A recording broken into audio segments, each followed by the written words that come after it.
Friends किस लिए किया गया है, ज़रा बता दें आप। देखिए, सबसे पहले तो आप सभी लोगों को मेरे तरफ से दिल के गहराइयों से बहुत बहुत धन्यवाद और प्रणाम करता हूँ। और इस प्रेस कॉन्फ्रेंस में आप हमारे अगल बगल देख रहे हैं, एक तरफ प्रदेश महासचिव सर्वजीत सिंह जी हैं, तो एक तरफ रेयान अली खुर्शीद जी जिला के उपाध्यक्ष हैं। सबसे पहले तो सर्वजीत सिंह जी को हमारे परिवार में ये प्रदेश लेवल के सदस्य बन के आए हैं और प्रदेश के महासचिव बन के आए हैं। सबसे पहले आपको अपने दिल के गहराइयों से धन्यवाद और स्वागत करता हूँ। और साथ ही हमारे ज़िला के भीकमपुर के रहने वाले भगवानपुर प्रखंड के हमारे रेयान अली खुर्शीद जी को भी अपने दिल के गहराइयों से धन्यवाद करता हूँ, क्योंकि ये जिला स्तर में जिला उपाध्यक्ष के रूप में आए हुए हैं। आज का दिन हम लोग, आगे भी आप लोग को मालूम होगा कि सावन जब शुरुआत हुआ था तो हम लोग बाबा महेंद्र नाथ के नाम लेके हम लोग अपनी यात्रा चालू किए थे। जिस यात्रा का नाम था नव निर्माण यात्रा। आज हम लोग, आज के दिन भी हम लोग कोई यात्रा ही चालू करें। मैं उस दिन भी बोला कि मुझे पूरे इस विधानसभा महाराजगंज में 1675 दिन आज हो गया, और उस समय भी आए थे तो मैंने बोला कि इतना दिन में हम लोग का यात्रा जो चालू हुआ। महाराजगंज में मैं आज से नहीं घूम रहा हूँ, आज पूरा समझिए कि 1675 दिन से मैं महाराजगंज में अपना यात्रा, राजनीतिक यात्रा किया हूँ। महाराजगंज मेरा अपना घर है, और ठीक उसी प्रकार से आज से अपना घर और अपना द्वार जो हम लोग का एगो यात्रा है, जिस यात्रा का नाम है ग्राम सभा। तो ग्राम सभा यात्रा के तहत लगभग मैं ये यात्रा मेरा 15 दिन का है, और आज 28 तारीख से ये चालू, आज 8 तारीख से चालू हो रहा है 28 तारीख तक ये यात्रा। 8 से 28 तक। हाँ, 8 से 28 का होगा। हाँ, नहीं 10 दिन का, 20 दिन का होगा। 20 दिन का। हाँ, 20 दिन का होगा, जिसमें 15 दिन तक हम लोग 50 घर घूमेंगे, और 4 दिन में अलग अलग, 5 दिन में अलग अलग जगह पे हम लोग जनसभा करेंगे। जनसभा माने इस प्रकार के होगा, जैसे मान लीजिए कि हम लोग जोन वाइज अपने क्षेत्र को बांटे हैं। जैसे मान लीजिए महाराजगंज जोन में कौन आएगा, भगवानपुर में कौन आएगा, बसंतपुर में कौन आएगा, मलमलिया में कौन आएगा, बीच में पनिया डिपरौली है, महमदा है। इसी करके हम लोग 4-5 जोन में सिस्टम को बांट के, और रोज़ अपने जितने भी हमारे देवतुल्य जनता है, जो भी उनके बारे में हम घूम के, मान लीजिए आपके पास हम आ रहे हैं तो आप ही का समस्या हम जाने और आप जाने, पूरा समाज नहीं जाना, तो पूरा समाज को ही बताने के लिए ये जनसभा 5 दिन लगातार किया जाएगा। ये जो जनसभा का कार्यक्रम है, ये बीच में हमारे टीम के माध्यम से, हमारे सोशल मीडिया के माध्यम से हमारे देवतुल्य जनता को और आप लोग को भी सूचित कर दिया जाएगा। आज जो हम लोग का यात्रा हो रहा है अपना बेटा आपका द्वार, तो ये द्वार मतलब ये है कि ये करीब 50 गांव में घूमूंगा। और ये यात्रा से इसलिए मैं घूमना चाह रहा हूँ कि अब वो ज़माना गया कि नेताजी कहीं स्टेज लगा देते थे और जनता पूरा उनको देखने के लिए आ जाते थे। अब हमको उनके द्वार पे जाके स्टेज लगाना है, जो हम लोग का सांस्कृतिक और सभ्यता है उसके अनुसार। और इसमें लगभग जो भी बात होगा, हमारे महाराज का जितना भी गांव का समस्या है, शहर तो मान लीजिए चमचमाई लाइट से पूरा एकदम चमक रहा है, लेकिन हमारा गांव वैसा अभी आज भी नहीं है। और उस गांव का भावनाओं को आप लोग के बीच में रखूँगा। और इस यात्रा को चालू करने के पहले मैं एक बार फिर आप लोग से यही बात बोलूँगा कि देखिए, मेरे पास बहुत ज़्यादा पैसा नहीं है, बहुत ज़्यादा संसाधन नहीं है, मेरे पास जो जुनून इतना है और महाराजगंज देवतुल्य जनता का आशीर्वाद इतना है, और आप लोग हमारा साथ दीजिएगा तो मैं एक दिन इतिहास रच के दिखाऊंगा। और इसी के साथ आप सभी लोगों को मैं धन्यवाद और प्रणाम करता हूँ। सर, नव निर्माण यात्रा के दौरान एक किसान के साथ अब खेत में दिखे थे, और खेत में जहाँ बैठे थे बीज उखाड़ रहे थे। जी। और पीछे एक व्यक्ति चप्पल लेकर खड़ा था। जी। जिसका जो कि वो फोटो बहुत वायरल हो रहा है। उसके सारे कमेंट मैंने पढ़ा, उसमें लिखा है कि ये तो ड्रामा कर रहा है, लड़का है, उसे कुछ मालूम नहीं, बहुत सारे कमेंट थे। क्या कहेंगे उसमें? ड्रामा ही कर रहे हैं ना, आप ड्रामा ही करके दिखाइए लो जो कर रहा है। और रही बात चप्पल का, तो मैं आपको आज आप सभी लोग को बता दूं, आप लोग के प्लेटफॉर्म के माध्यम से, कि हमारे गांव के रमेश कुमार राम जी हैं, जो कि हम लोग के बहुत करीबी हैं। और आप उनका, हमारा घर है कुथुआ सारंगपुर में, आप वहाँ चले जाइए और मेरे नहीं रहने पे पीठ पीछे आप उनसे पूछ लीजिएगा कि वो चप्पल आपका था कि वो चप्पल नेताजी का चप्पल था। और रही बात, तो मैं जब भी यात्रा में मेरे साथ जितने लोग भी था उनसे लोग पूछिएगा, जब भी मैं अगर खेत में जाता था तो मैं 25 लाख का गाड़ी मेरे पास 5-6 चलता है। पहले तो मैं उन लोग को दिखाना चाहता हूँ कि 25-25 लाख का 6-7 गाड़ी चलता है। वो चप्पलवा को उसी में रख देते थे। हमको मालूम है कि हमको खेत में नीचे रोड से खेत में घुसना है, तो हम चप्पल पहन के काय कैसे जाएंगे। अच्छा, ऐसी चर्चा है कि महागठबंधन में मतभेद है क्या कि वीआईपी पार्टी जो है इसका नजदीकी एनडीए से बढ़ रहा है, तो क्या चुनाव को पहले वीआईपी पार्टी एनडीए में शामिल होने की संभावना है क्या? देखिए, मैं पहले भी 2 यात्रा में बता चुका हूँ और आज भी मैं आप लोग के बीच बता रहा हूँ कि इस बार 1.5 महीना 2 महीना आप लोग इंतजार करिए। नवंबर में तेजस्वी यादव जी मुख्यमंत्री बन रहे हैं। हमारे सन ऑफ मला आदरणीय मुकेश सहनी जी डिप्टी सीएम बनेंगे। महागठबंधन का सरकार बनेगा और महाराजगंज में भी महागठबंधन का सिपाही होगा। महाराजगंज का युवा होगा, बेटा होगा। ये आप लोग को 15 अगस्त के बाद देश को आज़ाद करिए दिया जाएगा। ये बिहार के चुनाव का गठबंधन की बात चल रही है, जिस तरीके से आप लोग गठबंधन अभी चल रहा है, हालांकि ये सूत्र ये बता रहे हैं कि गठबंधन में बहुत कुछ ठीक नहीं है और यही वजह है कि आप उसकी 60 सीट का डिमांड कर रहे हैं। तो कहा जा रहा है कि 60 सीट के लायक तो है नहीं, लेकिन डिमांड 60 सीट कर रहे हैं। तो क्या लग रहा है कि ये रास्ता बन रहा है क्या एनडीए की तरफ जाने का? देखिए, ये अपना पारिवारिक बात है। और रही बात तो ये बिल्कुल आप अभी कल ही हमारे सर गए डिनर वनर किए हैं लोग दिल्ली में, और अभी आज भी कार्यक्रम है सर का। ऐसा कोई बात नहीं है। हम लोग को तो सिर्फ अभी देखिएगा, इस यात्रा में विशेष करके मैं बता रहा हूँ, इस यात्रा में महागठबंधन का भी मैं विशेष बात करूँगा। मैं बताने वाला हूँ कि अगर आखिर में हमारे जो लीडर है तेजस्वी यादव जी, आखिर में उनका क्या विजन है, ये भी विजन मैं इस यात्रा में बताऊंगा। पहले मैं देखिए, महाराजगंज के जितने भी हमारे देवतुल्य जनता है उनसे मैं यही कहूँगा कि आप सच बताइए कि महाराजगंज के राजनीति की इतिहास में ऐसा कुछ हुआ था क्या? महाराजगंज क्या हो, मैं उस समय भी मैं बोला था कि लालू जी के पास मैं बैठा था, ब्रह्मदेव आनंद पासवान जी सांसद जी बैठे थे, तो लालू जी का भावना था। वो बोल रहे हैं क्या करिएगा, महाराजगंज में तो मेरा पहले बहुत जाना होना होता था। आज क्या होता है कि अगर आज हम बिना किसी को बताए हुए महाराजगंज में चले जाए तो मेरा एक पोस्टर और कुछ ऐसा चीज़ नहीं दिखेगा। जब चुनाव आता है तो पोस्टर भी दिखेगा और आ जाएगा लोग कि मैं 5 बार जिला पार्षद हूँ, मैं 2 बार मुखिया हूँ, मैं 3 बार। तो मैं भी कहता हूँ कि महाराजगंज, तो महाराजगंज किसका टिकट कटा है? तो बाबा के, मांझी वाला, उनको भेजा जाए वहाँ। तो इस टाइप कैसे कट जाएगा? इनका सवाल है कि तो सीटिंग सीट है तो कैसे कट जाएगा कांग्रेस का? इसके लिए कुछ आपको आदेश मिला है क्या पार्टी? देखिए, आपको भी पता है कि हमारे जो यहाँ के विधायक जी हैं विजय शंकर दुबे जी, वो अब उस हालात में नहीं है जिस हालात में वो काम कर सकते हैं। और एक समय के बाद आदमी को रिटायर होना चाहिए और वो शीर्ष नेतृत्व भी करने के उनमें क्षमता है, वरिष्ठ नेता है। तो मैं उनसे कहूँगा कि हम लोग कहाँ अलग हैं, हम तो आप ही के परिवार के हैं। आप आइए, जो भी आपका सपना है, जो आप अगर पूरा करना चाहते हैं, 5 साल में क्या सपना पूरा किए वो तो हमारे देवतुल्य जनता जानती है, मुझे बताती है। अभी भी कुछ इच्छा हो, क्योंकि आदमी जब उठता है तभी सवेरा होता है, अभी भी आपका कुछ भावना हो तो मैं करने के लिए मैं दौड़ रहा हूँ। रास्ता आप बताइए। वो दाव आप ही क्यों लगा? अपने बेटा में भी तो लगा सकते हैं। बेटा बीजेपी में है तो बीजेपी में से निकाल के लगाएंगे। बीजेपी से फिलहाल तो सकते हैं। नहीं, ये कांग्रेस से बीजेपी जा सकते तो बीजेपी से फिर कांग्रेस में भी। आप एक बात बताइए कि अगर मान लीजिए कि जो यहाँ कार्य कर रहा है, जिनको जानता जाएगा, वो कोनो ब्रह्मांड के वो कोनो राजा है क्या कि वो जिसको चाहेंगे वही बन जाएगा नेता? जिसको महाराज उनके जनता चाहेगी वो नेता बनेगा। अच्छा, महाराजगंज विधानसभा हॉट सीट माना जा रहा है, वहीं पर राजद अलग दावा कर रहा है। जैसे राजद से विशाल जायसवाल भी क्षेत्र में भ्रमण कर रहे हैं, लोगों से मिल रहे हैं। कांग्रेस कह रहा है कि सिटिंग कैंडिडेट है जयशंकर दुबे, हम चुनाव लड़ेंगे। वहीं वीआईपी पार्टी से आपकी प्रबल दावेदारी है। तो क्या यह सीट किसके पक्ष में जाएगा? क्या वैसे महागठबंधन में मतभेद नहीं लग रहा है? देखिए, सबसे पहले तो जान लीजिए, ये सीट को हॉट कौन बनाया है? यहाँ का देवतुल्य जनता इस बार बनाया है। इस बार कैंडिडेट देवतुल्य जनता के आशीर्वाद से आएगा।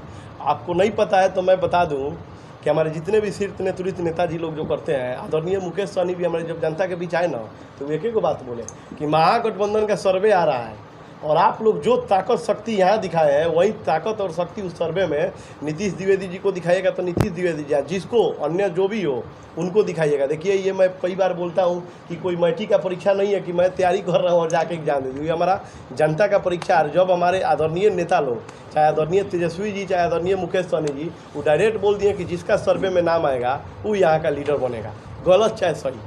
आज के अगर डेट में अगर हम ताजमहल भी अपने देवतुल्य जनता के लिए बनवा देना, तो अभी देख रहे हैं ना, चप्पल कोई पहन लिया है तो कौन लोग ड्रामा कर रहा है, तो लोग कहेगा कि चुनाव जीतने के लिए ताजमहल बना रहा है। सर्वे में आप कहाँ टिक रहे हैं? सर्वे में अब कहाँ टिक रहे वो तो सर्वे जो करके गया उनसे पूछिए ना, वो तो हमको पता चलता है। अब यहाँ क्या पता है, अपने मुँह से हमको है कि हम फर्स्ट आ रहे हैं सेकंड आ रहे हैं। सर आपके पार्टी कार्यालय पे वीआईपी का जो सिंबल था उसको ढक दिया गया है, कारण क्या है? देखिए हमारा जो पार्टी कार्यालय है, ये पार्टी कार्यालय आपको भी पता है कि अभी 1 महीना पहले हमारा जो पार्टी का जो चिन्ह है लेडीज पर्स बदल के नाव छाप कर दिया गया है। तो नाव छाप कर दिया गया है तो नाव आने वाली है, तो नाव अभी पानी में है। पानी समझ रहे, बरसात का मौसम है, अभी वो जनता लोग को बचा रही है। देखिए आज ही हमारा नेताजी अपना नाव लेके गए हैं वो जहाँ पे जमुनिया, तो ठीक उसी प्रकार से जितना भी बरसात में आपको भी पता है कि कोई भी मिस्त्री चाहे कोई भी होता है, काम थोड़ा स्लो होता है। ऑर्डर दे दिया गया है, आएगा मैं आपको बुलाऊंगा और नाव का फोटो खूब एकदम चमका दीजिए। नीतीश जी आप कह रहे हैं कि 4.5 साल से घूम रहे हैं महाराजगंज में, अभी भी आपने नवनिर्माण यात्रा किया था, आज से भी आपकी एक यात्रा शुरू हो रही है। जी। तो अपोजिशन का सवाल है कि क्या इतनी सच में समस्या है महाराजगंज में जो 4.5 साल से आप घूम रहे हैं और अभी भी बैक टू बैक आप यात्रा कर रहे हैं, कितनी समस्याएं आप तक पहुँच रही हैं? आप देखिए चौथा स्तंभ है, सही से बताइएगा महाराजगंज आपको आए हुए कितना दिन हो गया? इधर मेरा 3 यात्रा में लगभग मुझे लग रहा है कि आप आए हैं। आप अपने दिल से बताइए कि महाराजगंज में क्या है। महाराजगंज में हॉस्पिटल है तो डॉक्टर नहीं, ये बात स्वाभाविक सा बात है। स्कूल है तो शिक्षा नहीं। अगर महाराजगंज में किसान है तो करने का सिस्टम नहीं है कि खेत में वो कैसे उपज करेंगे। तो ऐसा देखिए ये सब बात जो भी है ना, ये सब सारी चीज़ वास्तव में यहाँ कुछ हुआ नहीं। मैं करने का बात करता हूँ। मैं कभी देखिएगा कोई मैं घिसी पीटी भाषण नहीं देता हूँ। मैं इसके पहले भी जन आशीर्वाद यात्रा चाहे नवनिर्माण यात्रा निकाला, उसमें मैंने क्या बोला? मैंने यही बोला कि महाराजगंज में जैसे तैसे 12वीं तक पढ़ने का यहाँ शिक्षा है। 12वीं के बाद आज वो समय नहीं है। अगर आज 78 साल भी प्लस हमारे देश को आज़ाद हुआ, आज भी महाराजगंज के लड़का जाके दरौंदा स्टेशन पे इंतजार करे, सिवान जाके इंतजार करे कॉलेज जाने के लिए, तो ये सबसे दुख का बात है। तो मैंने क्या बोला, जबकि ज़्यादा कोई अपने पावर से बाहर का चीज़ नहीं मांगा।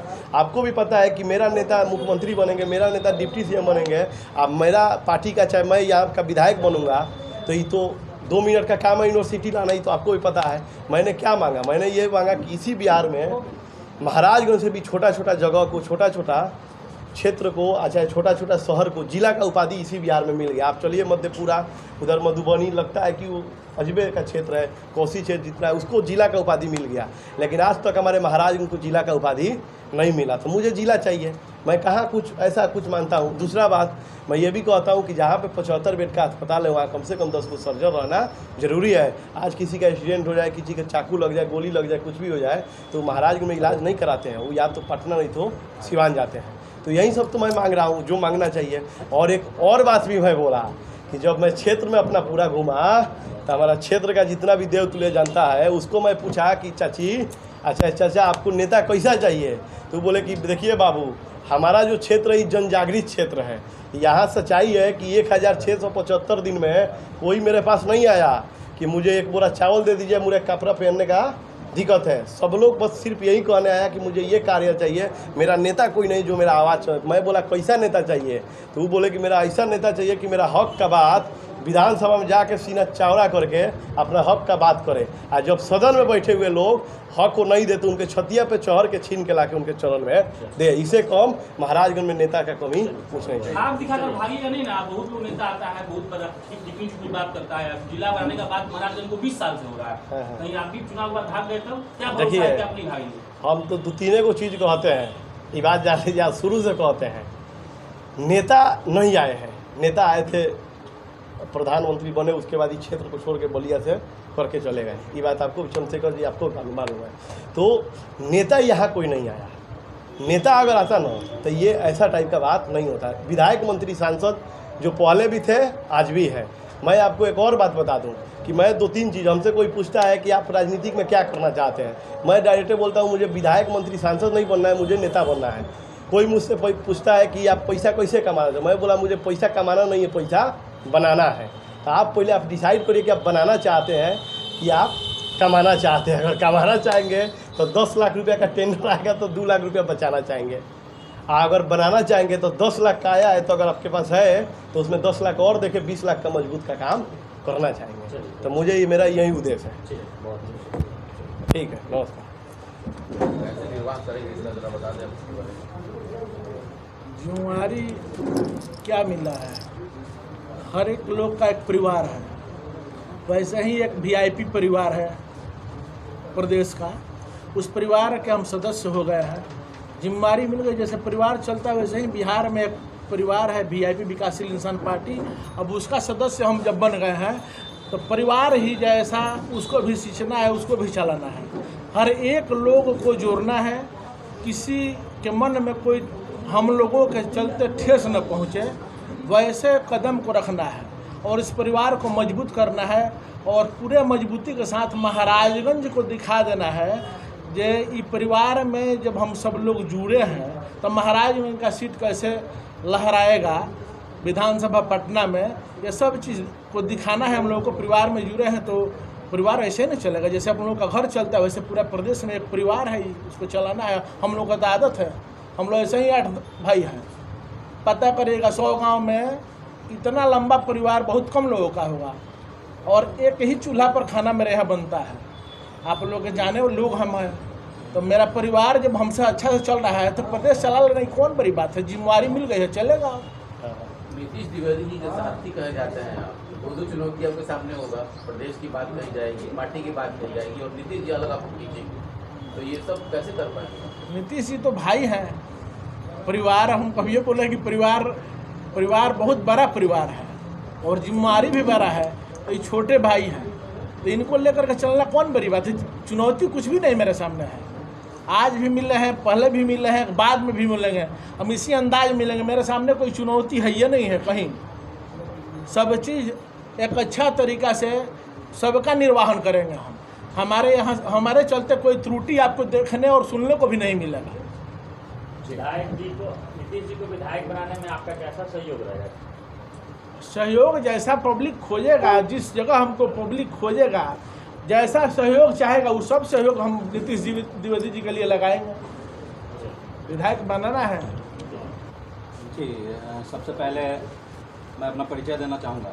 मेरा नाम रेहान अली खुर्शीद होगा और मैं सिवान जिला से जिला उपाध्यक्ष VIP पार्टी से नॉमिनेट हुआ हूँ। और आप तमाम पत्रकार बंधुओं को इस VIP पार्टी के कार्यालय पर हम सभी का इस्तेमाल करते हैं और साथ ही साथ धन्यवाद के पात्र हमारे पार्टी के शीर्ष नेताओं को मैं अपने वक्तव्य से उनको धन्यवाद करना चाहूँगा। जैसे हमारे पार्टी के supremo son of Mallah Shri Mukesh Sahani ji, हमारे राष्ट्रीय सचिव नीतीश द्विवेदी जी, हमारे जिला अध्यक्ष श्री निवास यादव जी और इस पार्टी के शीर्ष नेता जो भी हैं, सबको मैं अपने तहे दिल से उनको शुक्रिया अदा करता हूँ कि उन लोगों ने मुझे इस जिला में एक जिम्मेवारी मेरे कंधों पे जो सौंपी है, पूरी निष्ठा और पूरी ईमानदारी के साथ निभाने की कोशिश करूँगा। आप माइनॉरिटी समाज से आते हैं, माइनॉरिटी समाज से कैसे जोड़ पाएंगे? इसके बारे में बताएंगे? देखिए, सबसे पहले VIP पार्टी में माइनॉरिटी के लोगों का भी सम्मान है। हमारे नेता सन ऑफ मल्लाह श्री मुकेश सहनी जी का कहना है कि हम जात का राजनीति नहीं करते, हम पूरे जमात की राजनीति करते हैं।